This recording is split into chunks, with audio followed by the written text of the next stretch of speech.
Who is the more foolish, the fool or the fool who reads comics? This is Nerd Gush.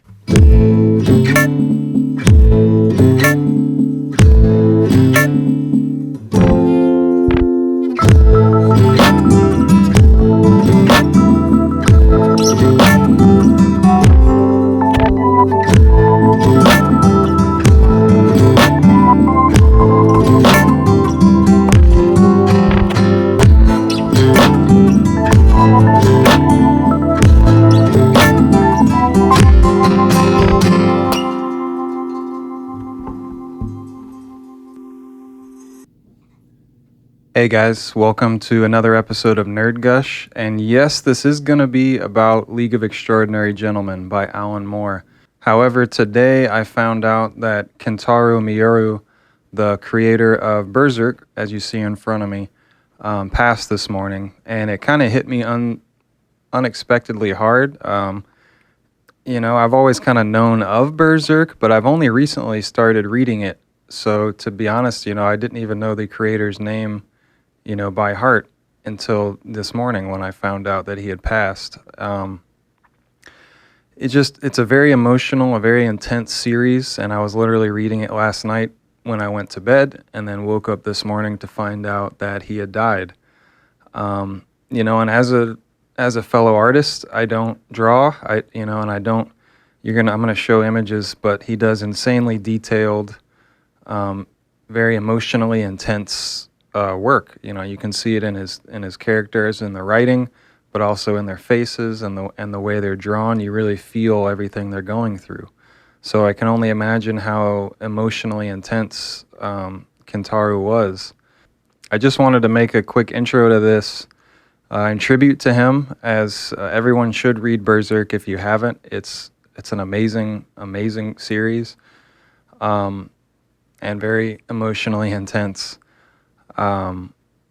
It's sad because he'll never be able to finish his creation. It'll always be.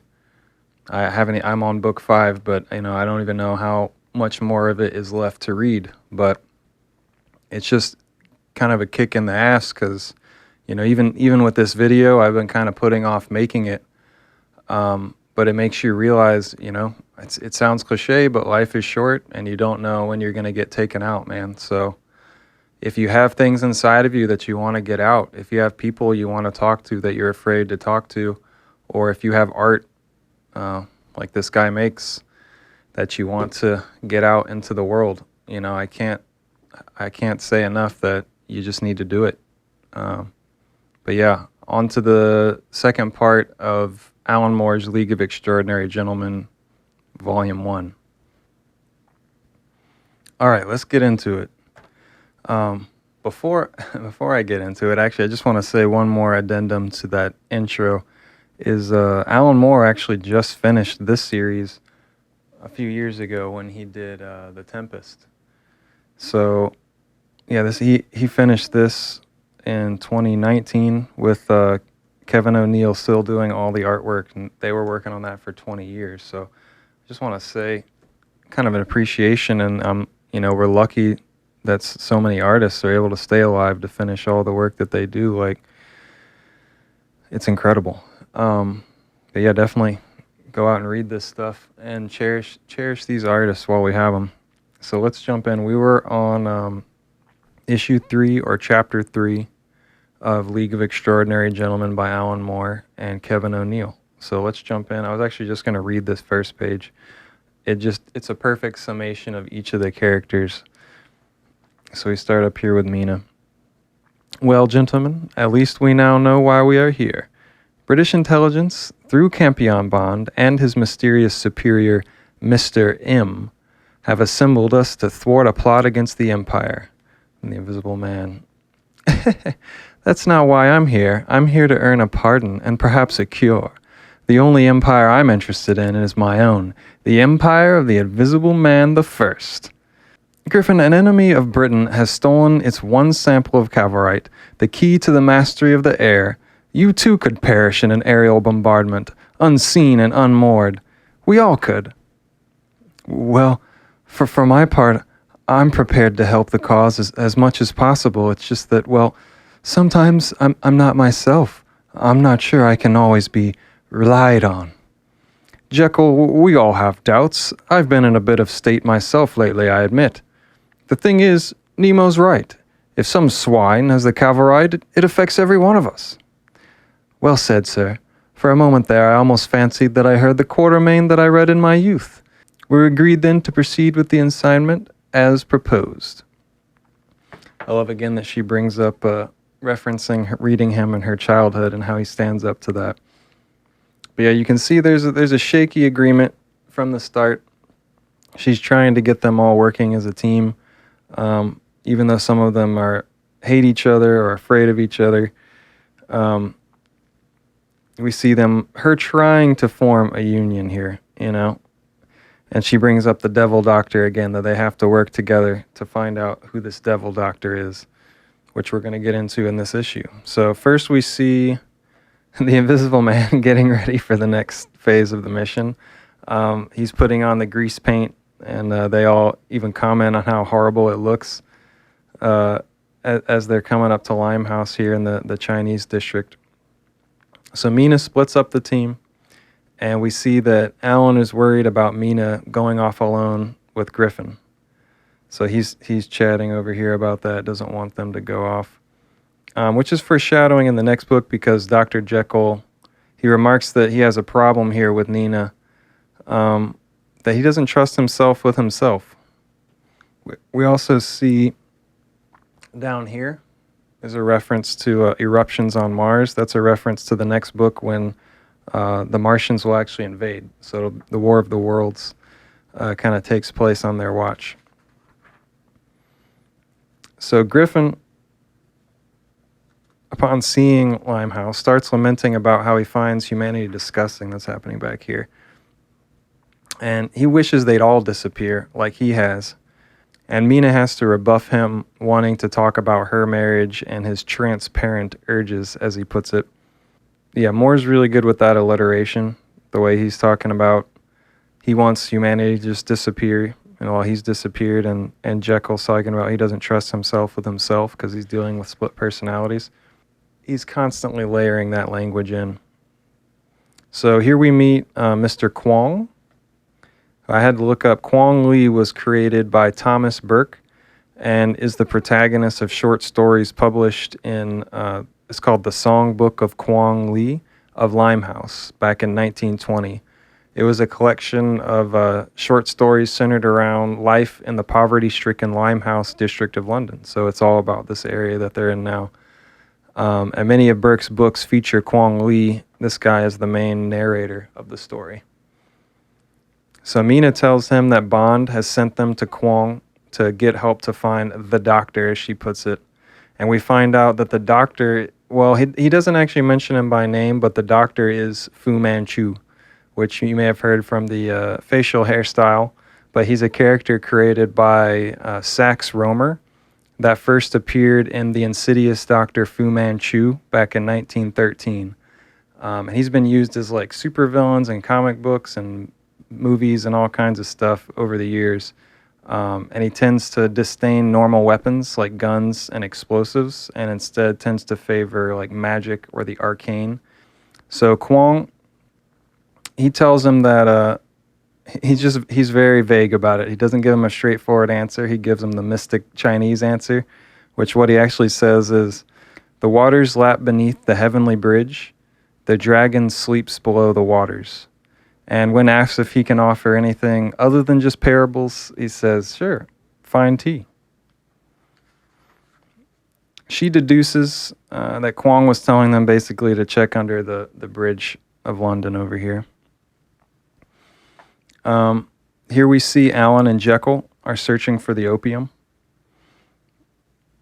And it leads them to a place called Shanghai Charlie's, which is inspired from Singapore Charlie's opium den in a book called The Mystery of Fu Manchu. So he's sourcing all the places and people's names and everything from these old pieces of fiction.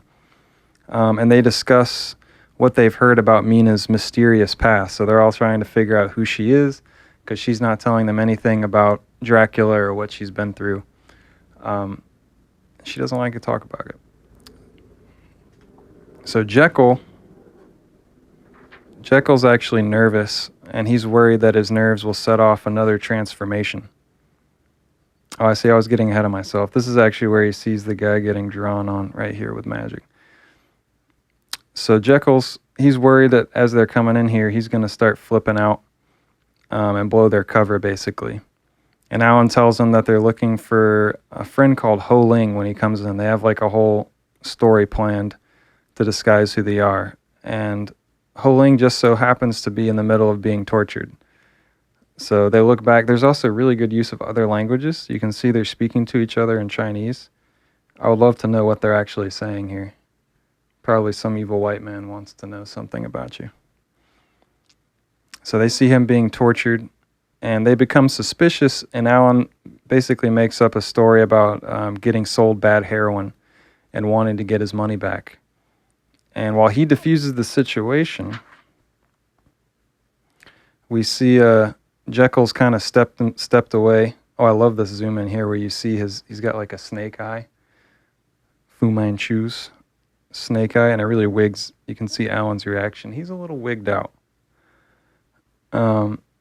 And then I love framing the shot. This is why this is just, comics are amazing for people that want to make movies and learn cinematography. So the way they frame this shot, and it actually holds the same shot in all these images, is with Jekyll on the edge, looking away and trying to stop his transformation. And you just see his face getting more and more twisted as he like tries to calm himself down.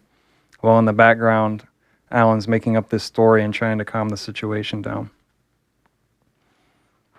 So as they're leaving, Alan tells Jekyll what he saw in the back room and describes being terrified, not by the torture, but by the man doing it. He says the room looked like hell and the man like Satan, which is a reference to Fu Manchu's other name, the Devil Doctor. Also, just to note, Moore doesn't actually use the name Fu Manchu anywhere because of copyright issues, but he just hints at it, obviously, very heavily. He's referencing people and places and characters from those books. So the team gets back together. As you can see here, I love this art up here. They compare notes. Mina's found out that this is an old tunnel, that there's actually a tunnel underneath the bridge, which had an opening into Limehouse. And they built a poorhouse over top of it to hide the spot. An unnamed Oriental, she says, unnamed Oriental businessman founded the poorhouse. And Griffin cracks that Mina thinks she's Sherlock Holmes, back from the dead. Again, they're always referring to her kind of like taking up that mantle of, they mentioned earlier that Sherlock Holmes had died, and that's why they needed to to form a team, basically, to protect London and England's interests. So they deduce that they must be building airships down under tunnels to use the cavorite. So they pull a plan together, and they agree that Mina, Griffin, and Alan will pose as beggars and make their way to the poorhouse to try and find the secret tunnel. So here you can see Quatermain actually packs himself an elephant gun, and they head out. Mina and Alan talk about how Jekyll, so they're always all like, once you get one of them paired off, they're always talking about the other people. So they're talking about how Jekyll's a haunted man, and how Griffin is the opposite. He's incapable of feeling remorse or guilt. And Mina thinks scientists might be able to learn a lot about criminal insanity by talking to him. And she's absolutely right.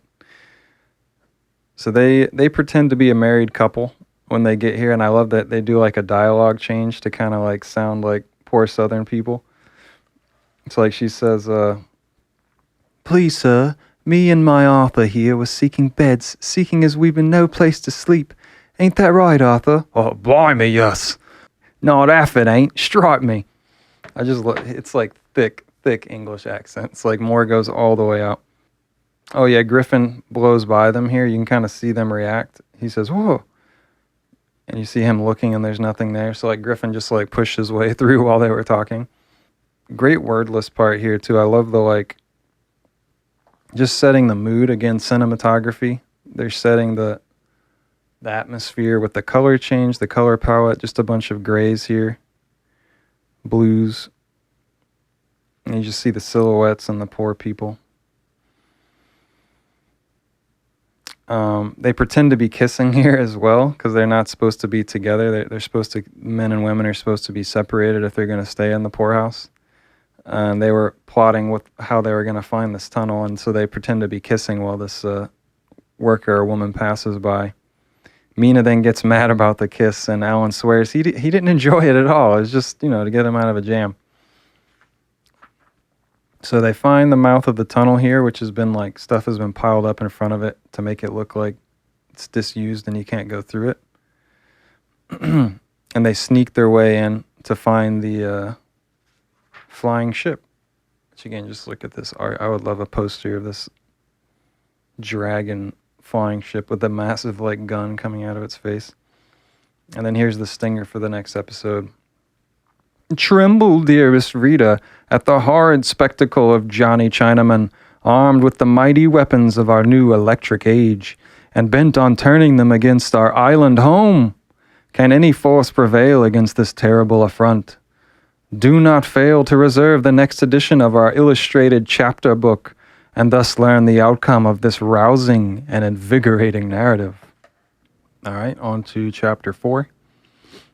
So here we see Nemo meeting with his two most trusted crew members, Ishmael, the Ishmael from Moby Dick, and Broad Arrow Jack, who was, you see the arrow on his back here. He was a character in Penny Dreadfuls back in 1866, which was serial literature back in the day, so the comic books of the time, really. They are discussing their new crew members and if they can be trusted. So Ishmael and Jack agree that Bond, Campion Bond, is the real danger, not Hyde or Griffin. And he's heard stories of Bond's family in his travels, and they have, Ishmael has, and they have a bad reputation. They say, "Don't you trust them, Captain?" So he says, "No, I've come to the same conclusion as you. Bond believes we are his pawns. He thinks no one observes his games. But I am no one, and I observe everything. And to play with Nemo is to play games with destruction." I friggin' love Nemo. So Alan and Mina, they make their way into the bowels of Fu Manchu's hideout. Alan warns Mina not to look down as they're climbing this. I love this layout too. Look at the, again, mise en scene. Look at the layout of this shot and the depth. You can see way back in here in this ship and all the steam coming out, and they're climbing down. So he's telling her, "Don't look down, you'll get scared." And she says, "Well, you're in a privileged position down there. Don't look up." And I don't know if you can see it, the expression on his face when he looks very scared. Sorry, that's just the funniest cartoon eyes I think I've ever seen, and it's so subtle down here. But yeah, he does look up, and right as she's talking about how they've penetrated the tunnel, which I'm sure was not an accident. When they make it down, so they have to hide, as the Devil Doctor himself is passing by. You see them all kneeling down. They're worshiping him as a god. You see him floating up here, being carried. Yeah, he's their deity. So Mina questions the usefulness of this gun that he brought along, since it only has one shot, it being an elephant gun and all. And Alan says, "Well, looking at the doctor is enough to give you bad dreams." But Mina says that he knows nothing about her past or her dreams. For her, simply bad dreams would be an improvement compared to the dreams she has after meeting Dracula, although she doesn't name him here. She implies that her history with Dracula has scared her in very deep, psychological ways that are still with her. Every night, basically, she's terrified of it. While they're talking, this Chinese guard sneaks up who speaks Chinese to them. Again, I love that it's in Cantonese, whatever their language they're speaking. I'm not sure exactly. But he sneaks up on them. Before they can figure out what to do with him, he's trying to pull his gun out here. The Invisible Man actually sneaks up here holding this machete and just slices the guy's neck right open, which kind of shocks them. Alan doesn't really like how unsporting that it was that he snuck up on that guy and killed him, but Mina approves, basically saying, well, it's less messy than using the gun, and they left their clothes intact here, which she removes quickly, that they can use to disguise.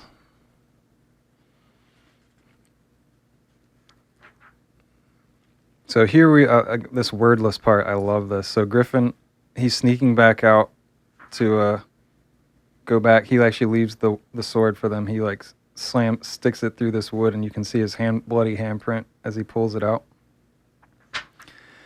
And then we see him sneaking, so we don't see anything. We see his handprint on the door. We just see empty space as he's walking through. We see a cat in the corner here get scared as he walks by. And then he sneaks up on Jekyll.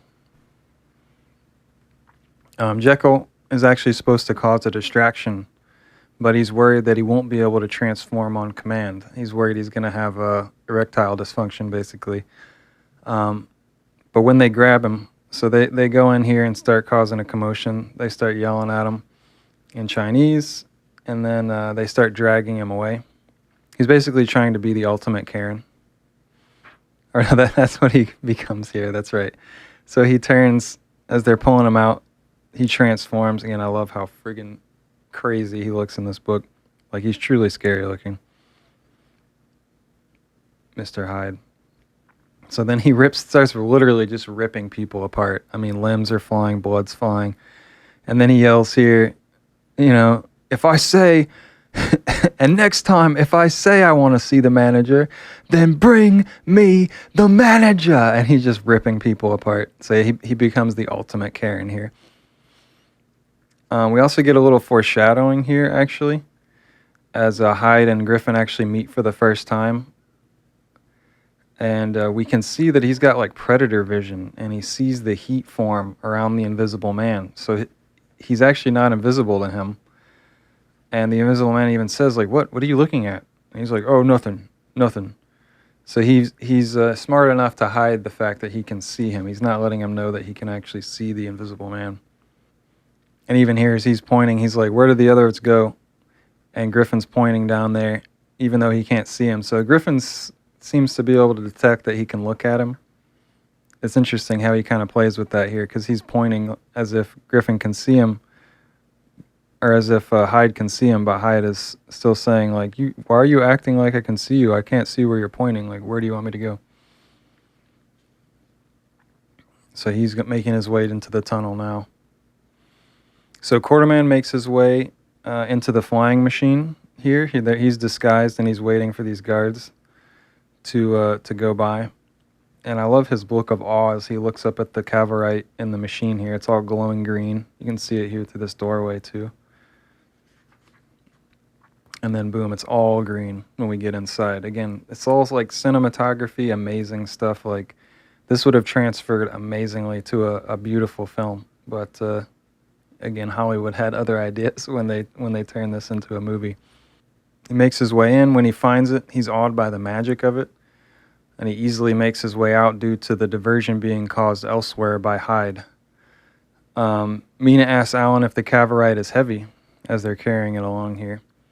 And he says that actually it's just the opposite, and it makes him feel strange just by looking at it. So it's like really light in his hand. It feels like it's floating, basically. And then as they run into more guards, they see Hyde is just massacring everyone, basically. Just horrifically mowing down people. So they're running out of directions to run and duck further back into the complex. And Mina tells Hyde to stop killing all those men and follow them. And Hyde barks back here, how dare you treat me like a dog? And she says, dogs, sir, have more self-control. And so they find their way back to this water room they had seen earlier when they were making their way in.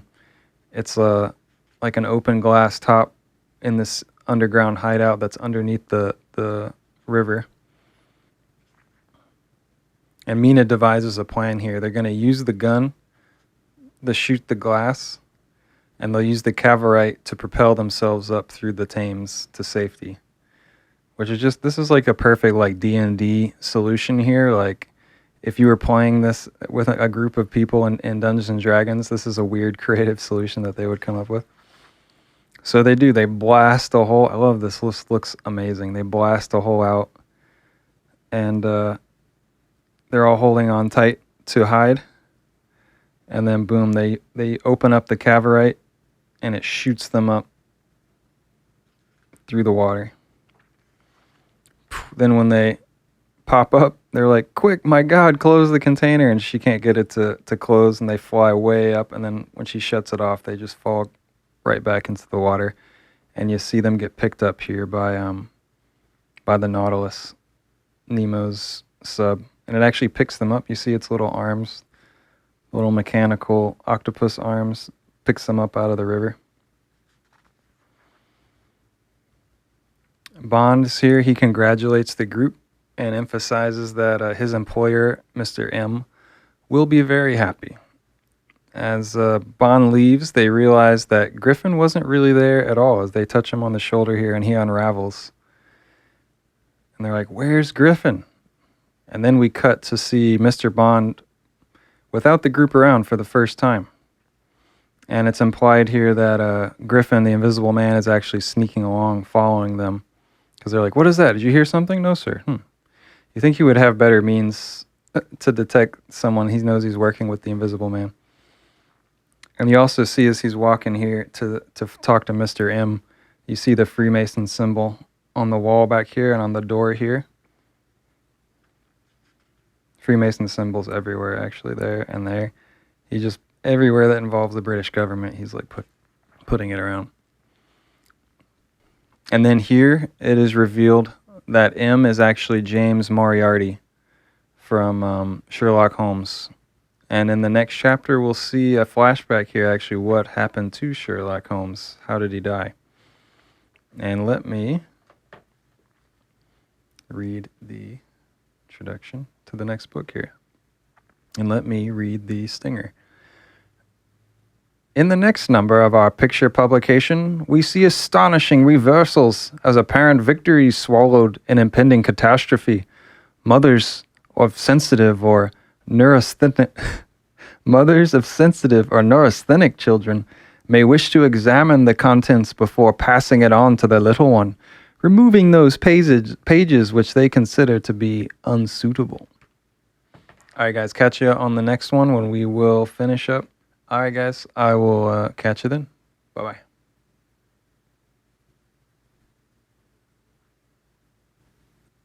This is Nerd Gush. This is Nerd Gush. It's Nerd Gush.